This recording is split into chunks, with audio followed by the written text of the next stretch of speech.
पुणे की hit end run की घटना संपूर्ण देश में चर्चा में रहते अमरावती शहर में गाड़गेनगर थाना क्षेत्र के कठोरा नाका परिसर में सम्मति कॉलोनी में गत 3 मई को एक तेज रफ्तार कार चालक ने एक दोपहिया चालक को जोरदार टक्कर मार दी। इस दुर्घटना में दोपहिया चालक की मृत्यु हो गई। इस प्रकरण में गाड़गेनगर थाने में मामला दर्ज है। 3 मई को घटित इस घटना का आरोपी और कार का पता पुलिस अब तक नहीं लगा पाई है। उस कार में 3 लोग सवार थे। 23 दिन पुराने मामले पर अब पुलिस प्रशासन जाग उठा है और उस कार का पता बताने वाले को 20,000 रुपये का इनाम घोषित किया गया।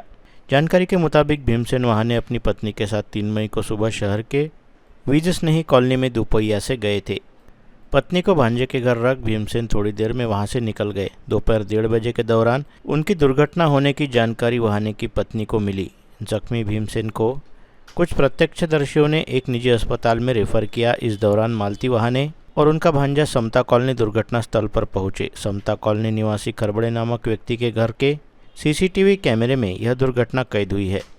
दोपहर 12:16 के दौरान भीमसेन वाहने अपने दोपहिया से कठोरा नाका की तरफ जा रहे थे, तब एक सफ़ेद रंग की कार ने उन्हें जोरदार टक्कर मारी। इसमें वह गंभीर रूप से घायल हुए। इस हादसे में दोपहिया और 4 पहिया वाहन को नुकसान पहुंचा। कार में युवक सवार था, ऐसा रोशन कुमार वाहने को प्रत्यक्षदर्शी ने कहा है।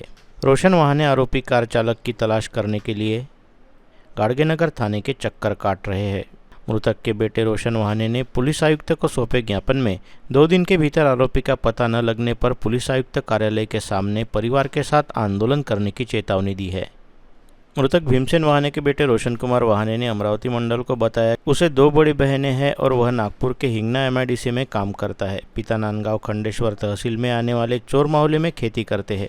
घटना वाले दिन उनके पिता भीमसेन वाहने कठोरा नाका की विजयश्री कॉलोनी में रहने वाली उनकी बुआ के यहाँ अपनी पत्नी के साथ गए थे। उन्हें बुआ के घर छोड़ने के बाद भीमसेन अपनी दोपहिया से बाहर चले गए, तभी यह हादसा हुआ है।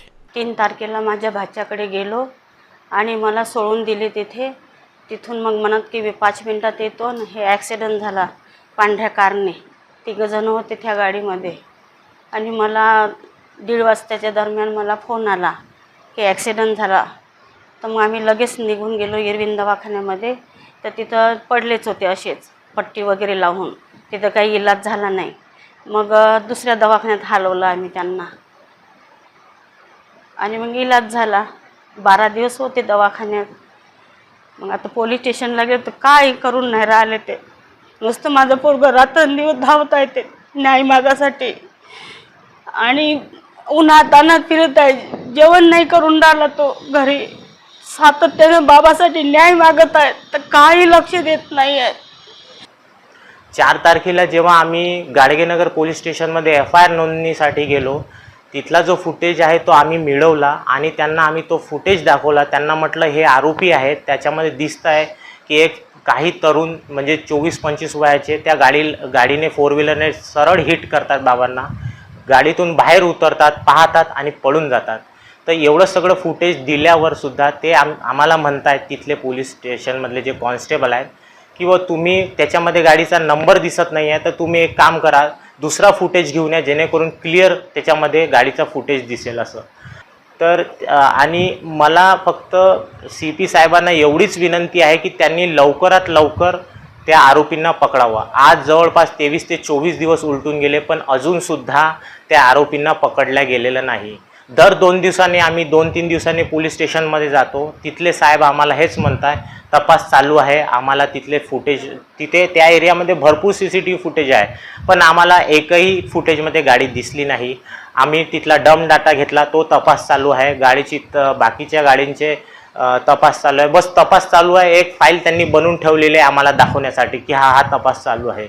पण जो व्हिडिओ फुटेज ज्याच्यामध्ये क्लिअर कट दिसतं की एक गाडी आहे, पांढऱ्या कलरची गाडी आहे, टाटा बोल्ट आहे, त्या व्हिडिओ फुटेजशिवाय त्यांच्याकडे दुसरा कुठलाही पुरावा आहे नाही। तर आम्हाला CP साहेबांना एवढीच विनंती आहे की त्यांनी लवकरात लवकर त्या आरोपींना पकडावं, अन्यथा आम्हाला आंदोलन केल्याशिवाय दुसरा पर्याय राहणार नाही।